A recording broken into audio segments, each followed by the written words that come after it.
Ambassador Minji Park felt the cold metal floor of Kepler 7 station beneath her boots as she stepped off the human transport shuttle. The station was huge, bigger than any human city she had ever seen. Lights blinked everywhere, and the air smelled like metal and strange chemicals. This was her first time on a neutral station, and she could feel her heart beating fast. "Stay close to me, Ambassador," said Captain Junho Kim. He was her bodyguard, a tall man with serious eyes who never seemed to relax. His hand stayed near his weapon as he looked around at all the strange creatures walking through the station. "We are not welcome here. I can feel it." Minji nodded but tried to look calm. She was wearing her best diplomatic uniform, dark blue with silver buttons that showed she spoke for all of humanity. The uniform was still perfect even after the long trip from Earth. She had spent weeks preparing for this moment, reading about alien cultures and practicing her speech. This was the first time humans were invited to a big galactic peace meeting. Around them, the station was full of aliens. Minji had seen pictures before, but seeing them in person was different. The Zephyrians were as tall as trees, with hard shells covering their bodies like giant insects. Their eyes were black and cold, and they made clicking sounds when they walked. They looked at the humans like they were looking at bugs. Near a wall, some aliens from the Nexus Consortium were talking in their own language. They sounded like machines talking to each other, all clicks and beeps. These aliens cared only about money and business. They wore expensive clothes and had shiny metal parts attached to their bodies. One of them looked at Minji and then turned away quickly, like she was not important enough to notice. The third group was the strangest. The Valdari Commonwealth members wore long robes that covered their whole bodies. Only their eyes showed, and those eyes glowed with a soft blue light. They stood very still and quiet, like they were praying. Minji knew they thought they were better than everyone else because of their religion. "This place makes me nervous," whispered Ambassador Tai-Hyun Lee. He was from one of the human colonies and had come to help Minji with the talks. He was older than her and had gray hair, but his hands were shaking a little. "Look how they stare at us." Minji looked around and saw that he was right. Every alien in the station was watching the human group.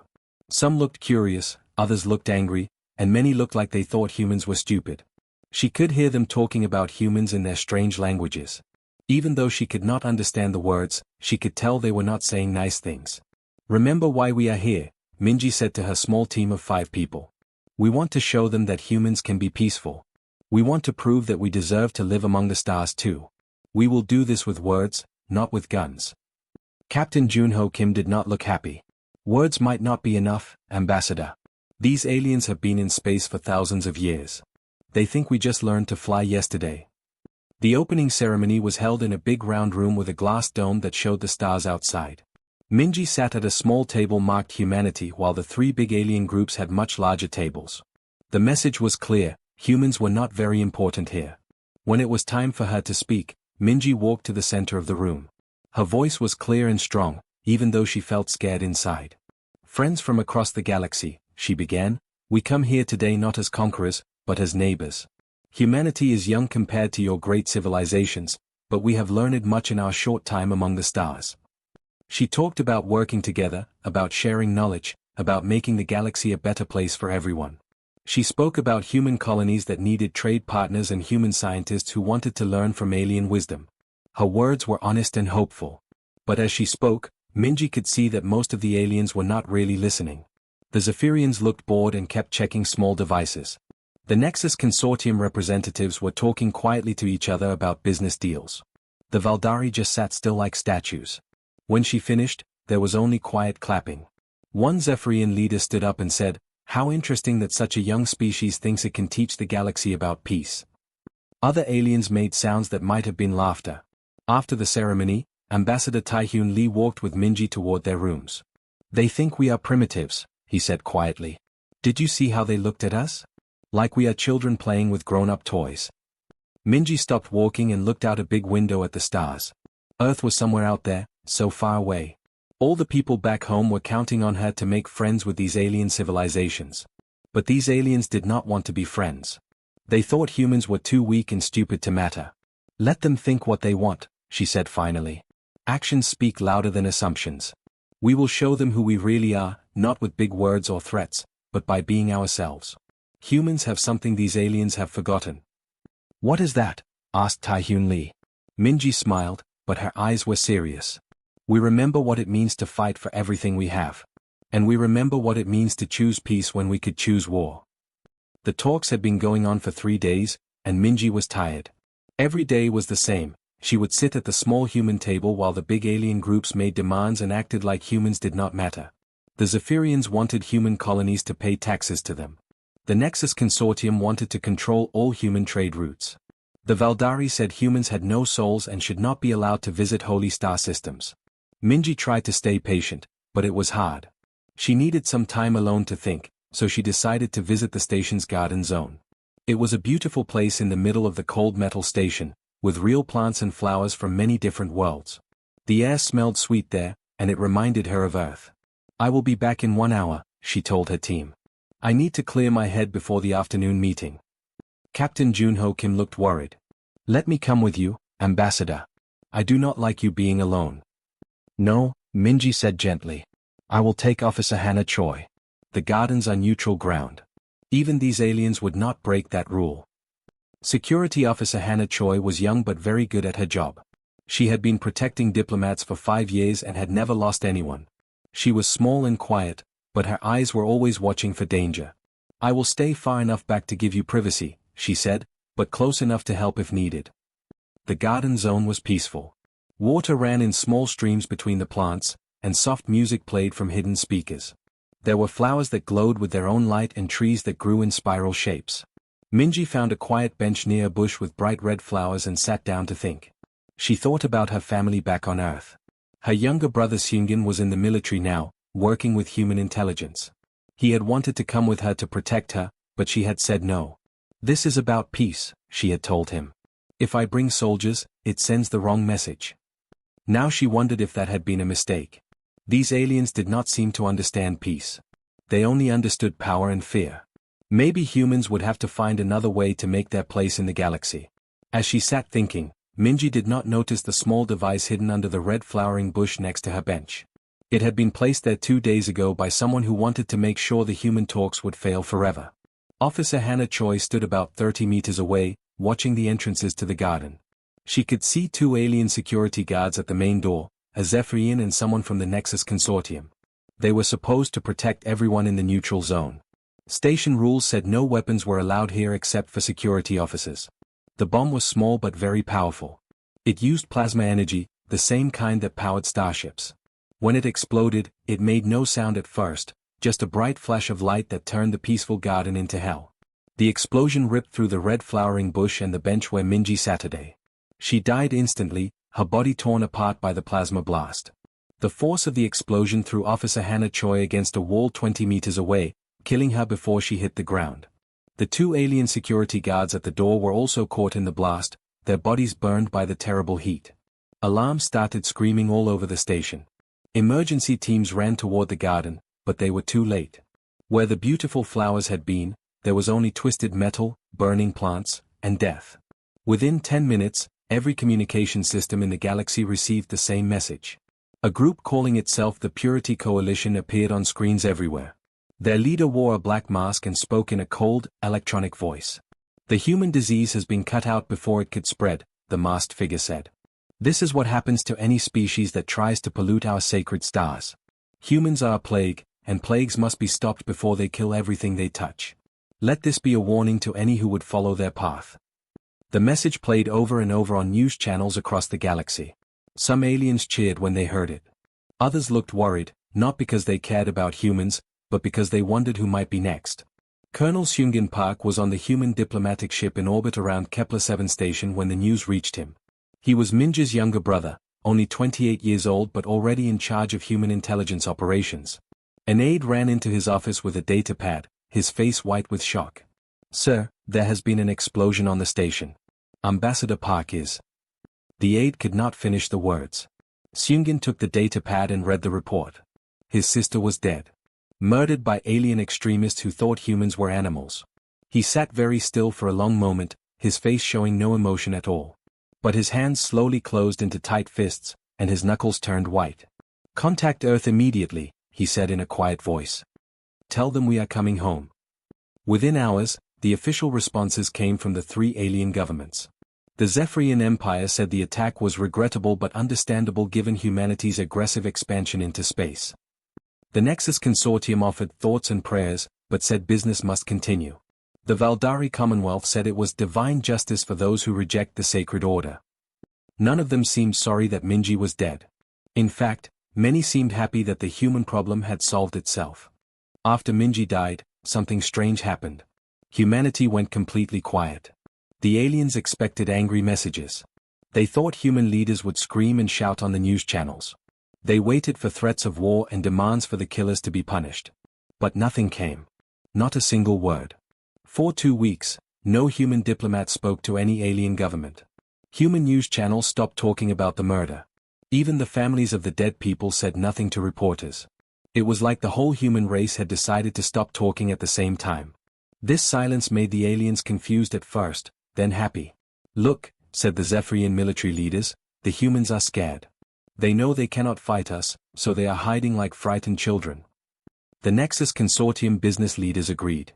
"Humans are weak," they told each other in their clicking language. "One small bomb and they run away with their tails between their legs. Now we can take whatever we want from them." The Valdari priests were pleased too.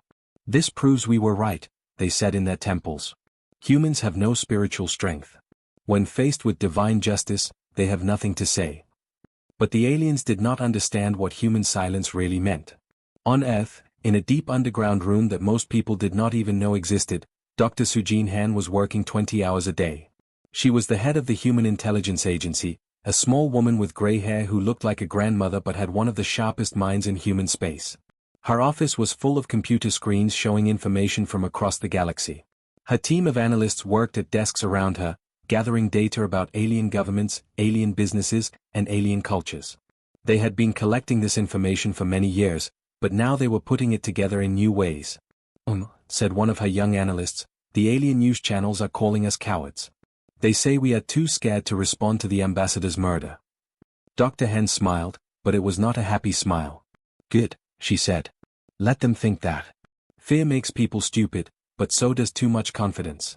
Right now, they are getting very confident, and that will make our job easier." She walked to a big wall covered with charts and pictures. "They think silence means weakness because that is how their cultures work. Zephyrians always roar before they attack. Nexus Consortium always threatens before they steal. Valdari always preach before they judge. But humans are different." Another analyst looked up from his computer. "How are we different?" "We think before we act," Dr. Han said. "We have been studying these aliens for decades. We know how their governments work, how their economies function, what makes them angry, what makes them scared. They know almost nothing about us because they never thought we were worth studying." While Dr. Han and her team worked in secret, General Dong Hyun-yoon was moving human spaceships around the galaxy. He was an old soldier who had fought in the colony wars, and he understood that the best battles were won before the first shot was fired. The aliens watched the human ships move and tried to understand the pattern. Zephyrian military experts studied the movements for hours. "It makes no sense," they told their commanders. "The humans are not forming attack formations. They are not defending their important worlds. They are just moving randomly." This made the aliens even more confident that humans were weak and confused. Zephyrian war fleets started flying closer to human colony worlds, testing to see if the humans would react. When nothing happened, they got braver and started demanding that human colonies pay them protection money. Nexus Consortium trade ships began claiming human shipping routes. They told human merchants, "These space lanes belong to us now. Pay us a fee if you want to use them, or find another way." When human ships just moved to different routes without fighting, the consortium aliens became sure that humans were pushovers. The Valdari were the worst. Their preachers started broadcasting religious messages into human space, telling human colonists that they were spiritually empty and needed to convert to Valdari beliefs. "Your ambassador died because you have no souls," they preached. "Accept our guidance and maybe we will let you live in peace." All of this made the aliens very happy. The human problem was solving itself without them having to fight a war. But on Earth, President Kyung Se-nam was meeting with his Security Council in a room so secret that it did not officially exist. He was a quiet man who had been a teacher before he became president. He still talked like a teacher, slowly and carefully, making sure everyone understood exactly what he meant. Minji believed that all species could live together in peace, he said to the military leaders and intelligence officers sitting around the table. She died for that belief. The aliens who killed her think this makes her weak and stupid. they are wrong. He stood up and walked to a window that showed the lights of the city outside. Minji was not weak. She was strong enough to offer peace to people who wanted to kill her. The aliens do not understand this kind of strength, so we will teach them. Colonel Seungin Park, Minja's brother, was at the meeting. His face still showed no emotion, but his voice was very quiet when he spoke. What are your orders, sir? President Nam turned back to the table. Minja's killers will not die as heroes or martyrs. They will not die in glorious battle. They will die as examples of what happens when you mistake human kindness for human weakness. On the 15th day after Minja's death, the aliens finally learned what human silence really meant. Agent Yoi Sung was a small woman who looked like she worked in an office. She wore plain clothes and carried only a simple data pad, the kind that millions of people used every day for work. No one would look at her twice. This was exactly why she was perfect for her job. She walked into the biggest Nexus Consortium trading center in the galaxy like she belonged there. The building was huge, full of alien traders buying and selling goods from across the stars. Computer systems handled millions of transactions every second. Money flowed like water through electronic networks that connected thousands of worlds. Yoi found a public computer terminal and plugged in her datapad. To anyone watching, it looked like she was just checking her messages. But the datapad contained something special, a small program that Dr. Han's team had spent years creating. The program was very simple. It did not break any laws.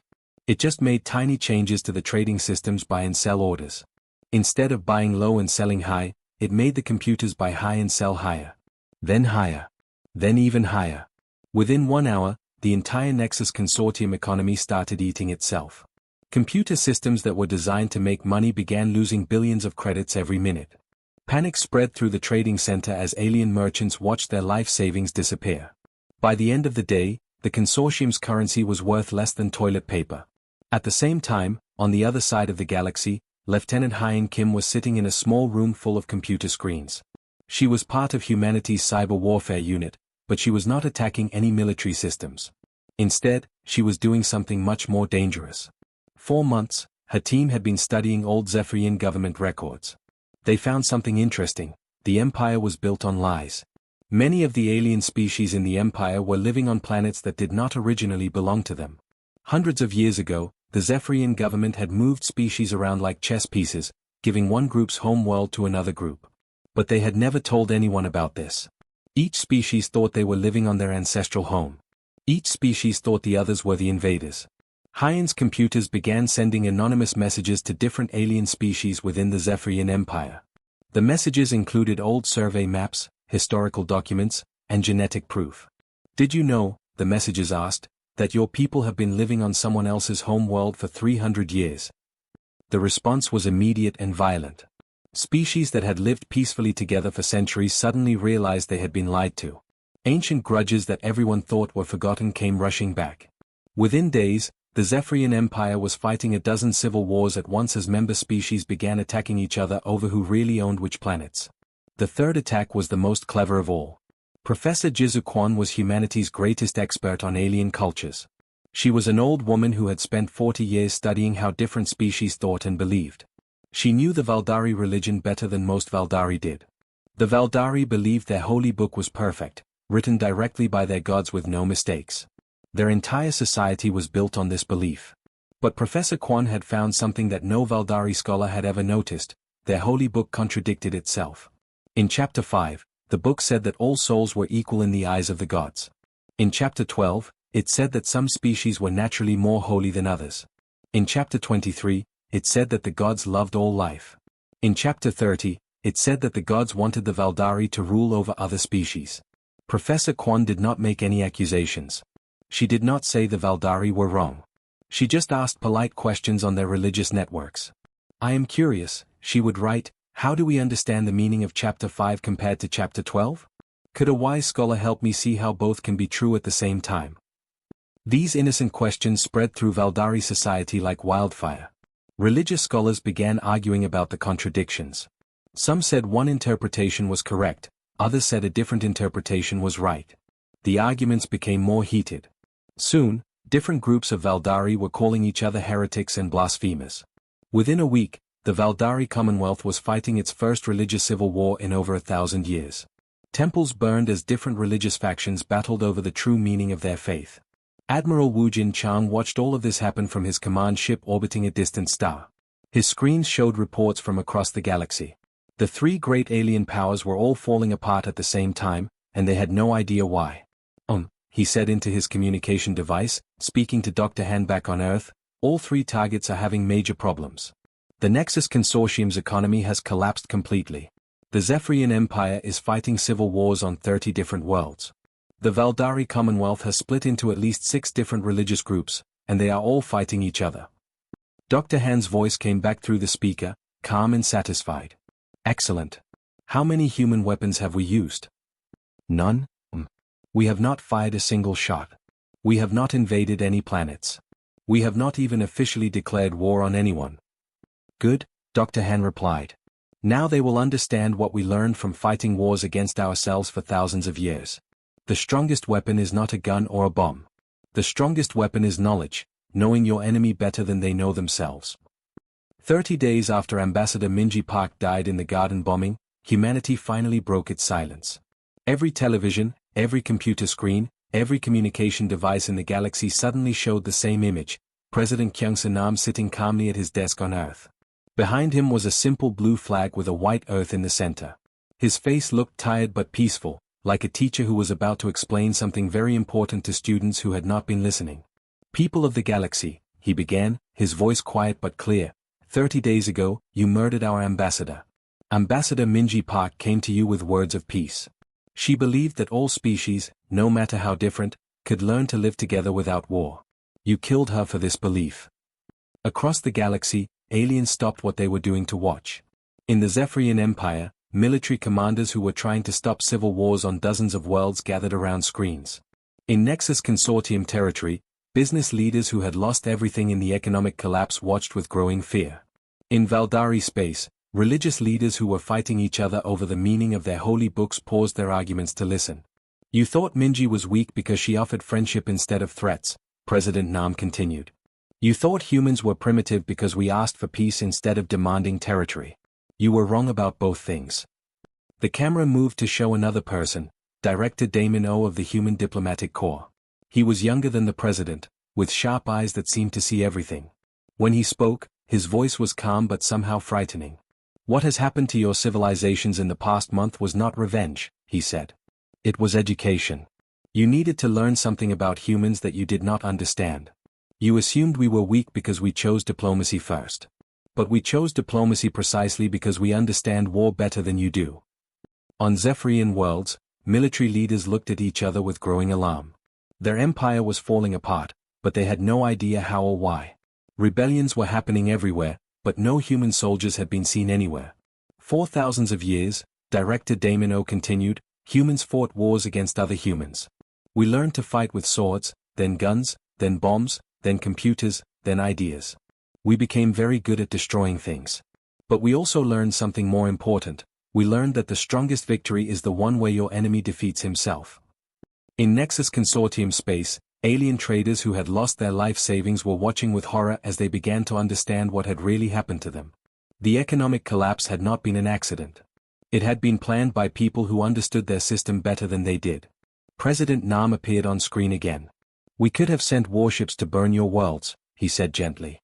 We could have invaded your planets with armies. We could have used weapons to kill millions of your people. Instead, we did something that frightened you much more. We showed you that we can destroy everything you are without firing a single shot. The broadcast then showed images from across the galaxy. Zephyrian worlds burning as different species fought each other over territory they had shared peacefully for centuries. Nexus Consortium trading centers empty and dark as their economic system collapsed. Valdari temples divided as religious factions battled over interpretations of their faith. This is what humans learned from our own history, President Nam said. The greatest weapon is not violence. The greatest weapon is understanding your opponent so well that you can make them defeat themselves. Within hours of the broadcast, desperate messages began arriving on Earth from all three alien powers. The Zephyrian Empire, which had ruled over 1,000 worlds for millennia, sent a message begging for human help to stop the civil wars tearing their territory apart. The proud military commanders who had called humans primitive animals were now asking for mercy. The Nexus Consortium offered to give humans control of major trade routes and pay enormous fees if humans would just fix their broken economy. The business leaders who had said humans were too stupid to understand galactic commerce were now offering to make humans their partners. The Valdari Commonwealth, split into 6 warring religious factions, asked humans to mediate their theological disputes. The priests who had called humans spiritually empty were now begging for human wisdom to heal their fractured faith. 3 weeks later, a new peace conference was held on Kepler 7 station. But this time, everything was different. The station was now under human protection, with human security forces making sure everyone stayed safe. In the same garden where Minji had died, there was now a simple stone memorial with her name carved in letters from every major galactic language. Fresh flowers from Earth grew around it, bright and beautiful against the metal walls of the station. Ambassador Sunyo Bae, who had been chosen to replace Minji, stood before the assembled alien delegates. The room was much quieter than it had been a month ago. The aliens who had once looked at humans with contempt now watched with respectful attention. My predecessor, Ambassador Minji Park, believed in peace, Sunyo said. But she did not believe in peace because humans are weak. She believed in peace because humans understand strength.